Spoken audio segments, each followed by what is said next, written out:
everybody, it's Emily from Life So Savory, and today I'm going to show you how to turn a shirt you already own into a cool sweatshirt with sort of a bat wing style. And it'll be up to you how much wing you put into your project, so let's get started. Okay, you can see here we have our shirt laid out on an old circle skirt that I'm no longer wearing, and we're going to use that to create our sweater. It's a loose weave sweater knit, and I'm going to be creating the shirt out of that. We also have a shirt that fits my daughter well, except for the sleeve length, and we'll adjust for that. I've marked the center of the shirt, both at the top and the bottom, because we'll just be tracing half and then folding over to cut the other half. I would recommend using a disappearing or a heat disappearing fabric pen for this, but in order for you to be able to see what I'm tracing, I'm actually just going to be using a permanent marker so that it creates a nice dark line, and it's on the wrong side of the fabric, so hopefully it doesn't go through. We're going to start at the top at the shoulder seam, and I'm going to trace down the arm, adding just a little bit of a seam allowance to the shirt. Now I know this is on the fold on the shirt, but for us it will be a seam on both the top and the bottom, as this will just be a two-piece shirt, a front and a back. Now I said these sleeves were a little bit long, and I'm also going to be adding a cuff, so I'm removing about 1.5 inches from the sleeve as I go. And then again, tracing up the inside. We're not going to go all the way up because this is where we're going to modify the shape of this shirt. So now I'll start tracing here next to the body, and I'll just add as much seam allowance as I can before I hit this hem. So now what you're going to do is you're going to just create sort of a U shape. The deeper you make that, the more bat wing style this shirt will be. And I want it to be kind of loose fitting, but not huge. So I'm going to just cut this much out of the corner.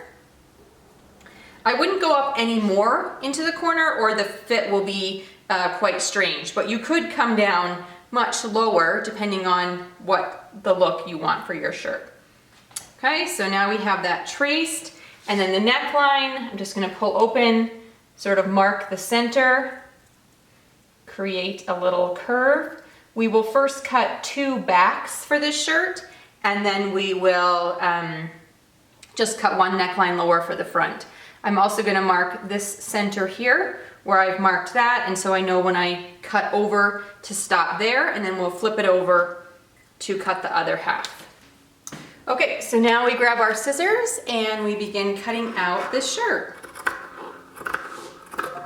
Any imperfections or marks that aren't perfect from your tracing, you try to even them out here as you're cutting for nice smooth lines. This is pretty bumpy fabric, so for me, my marker lines are not super neat. Okay, but there we have the start of the shape.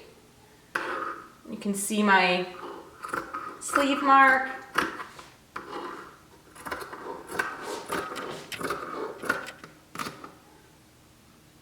Just continuing to cut. I'm cutting through 2 layers. Again, I said I was cutting 2 backs, and then we'll add the lower neckline so we have a front.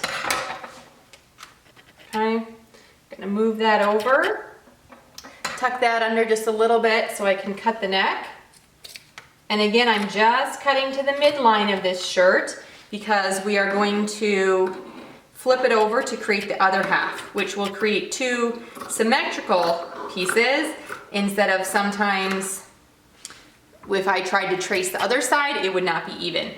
Now on this one, because I'm lacking the space to add a seam allowance for the hem, I'm going to add a cuff to the bottom, just like a cuff to the side.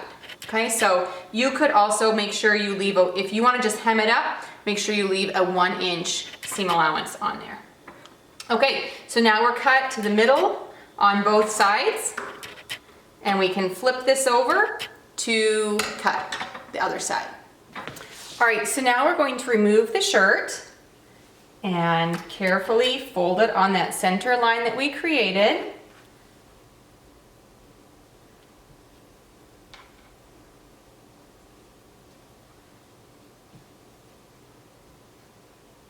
And I'm trying to remove any sort of wrinkles or puckers or things that might affect the way this shirt will copy on the second side. Okay, so once you have that laid out, then you can cut the second side of your shirt.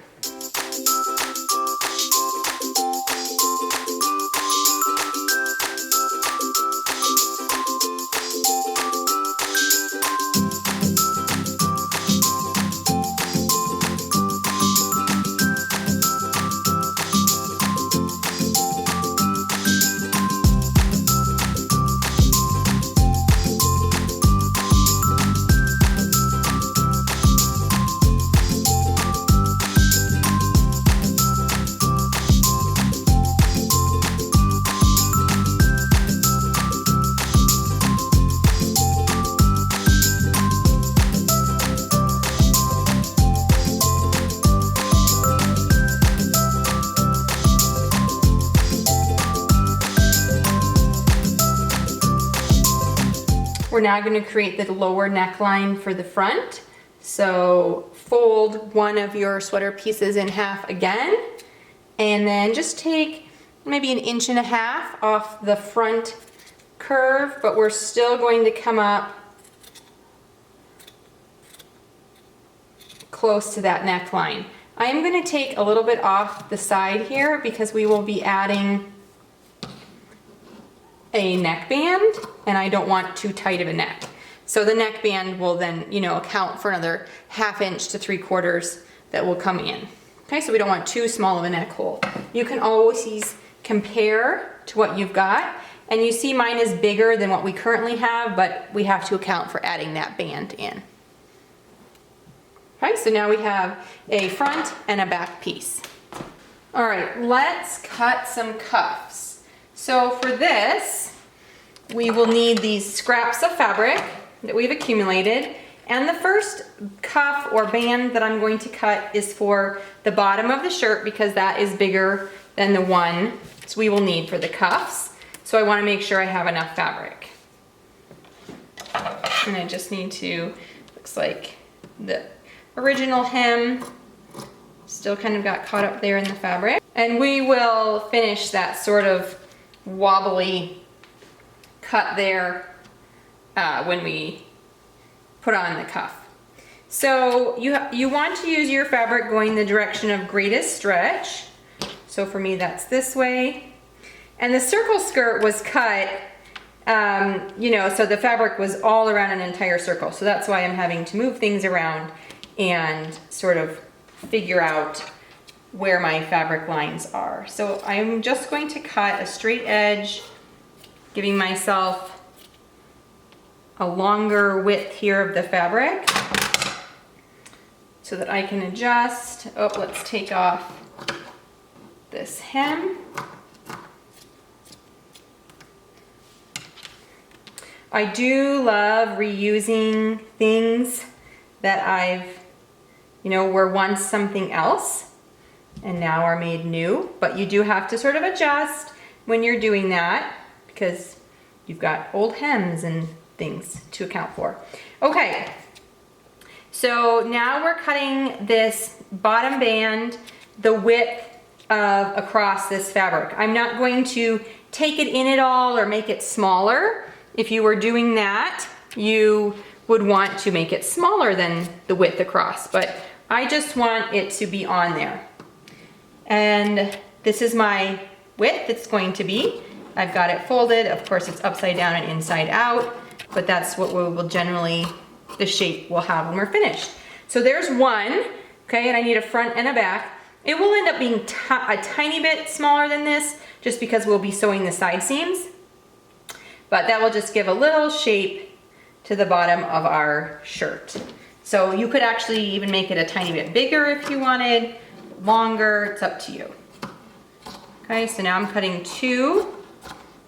So we'll have a front and a back for the bottom bands. Okay, so there's the bottom cuffs of our shirt. And now we'll be cutting the sleeve cuffs. So just slide your shirt around till you have the ends of one of the sleeves. And again, find some fabric that's going the right direction with the stretch. Our sleeve, because we just angle it on the fabric, isn't always going with the grain or the stretch line, but we want to make sure that our cuffs do that. And I might end up cutting cuffs from different parts of the shirt. Now for the cuff, I will want it to be a little bit smaller. So you see I'm gonna move this over just a tiny bit. And how wide do I want my cuff to be? Maybe about like that. I like that this is a geometric shape fabric, so I'm able to sort of cut on these rows and know where I'm cutting. Okay, now this is only half of the sleeve, right?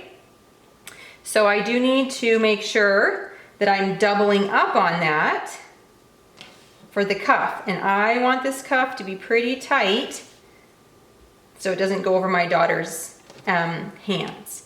So you can see I'm really shortening it up.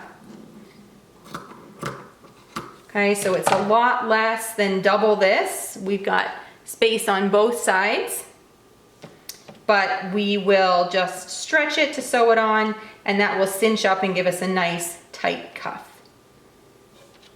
So there is one cuff, and we'll just duplicate that for the second side.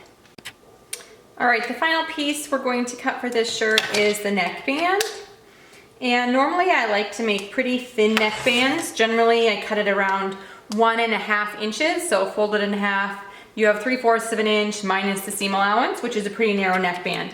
But because this is sweater knit, it's just a little more difficult to work with, so I'm gonna cut a 2-inch wide piece for my neckband. And I'm just cutting a strip of fabric. I will determine the length that we need later, but I think with the stretch, this will be plenty big. We didn't have a huge neck cut on our shirt, just sort of a regular t-shirt. So here's our 2-inch wide neckband for the shirt.